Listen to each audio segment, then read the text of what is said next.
Love mix world परिवार तरफ से आप सभी को हैप्पी न्यू ईयर 2026।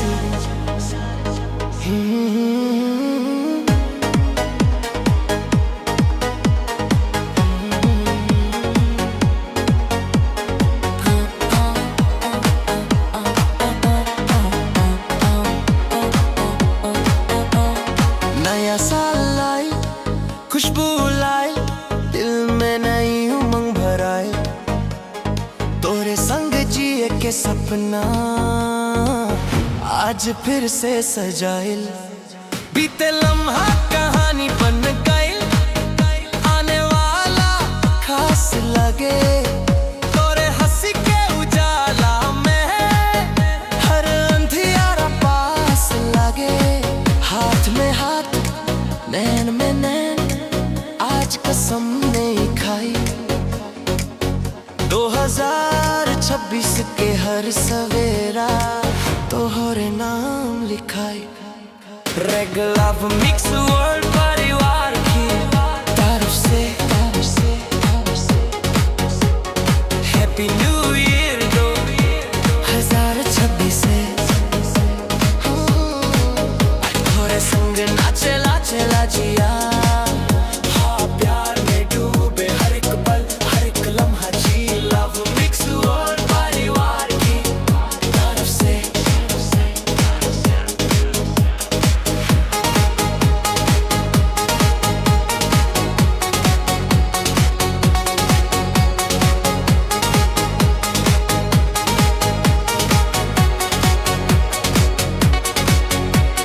डीजे बजे लाइट चमके, तोरे चाल पे दिल अटके, तोरे काजल तोरे पायल जान लेके चुपके चुपके। भीड़ में भी तू ही दिखे, बाकी सब धुंधलाए। नया साल जब तोरा था मन्नी जिंदगी मुस्काइल।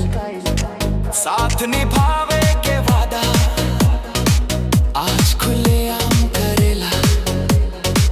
लव मिक्स वर्ल्ड के इस गीत से तोहरा नाम सजीव करेला।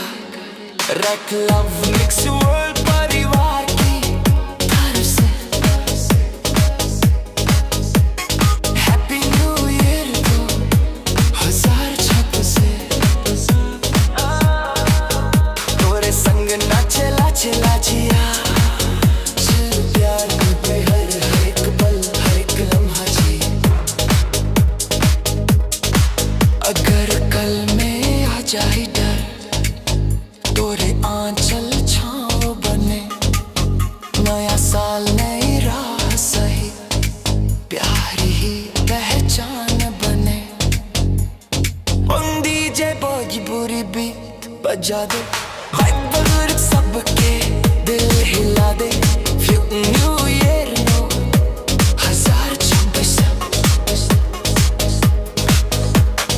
लव मिक्स वर्ल्ड वाइब फैला दे। लव मिक्स वर्ल्ड परिवार की तरफ से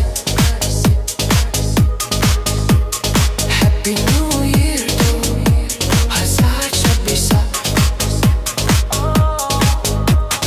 दोस्ती प्यार मुस्कान सबके जीवन में खुशहाली ले आवे ये गीत।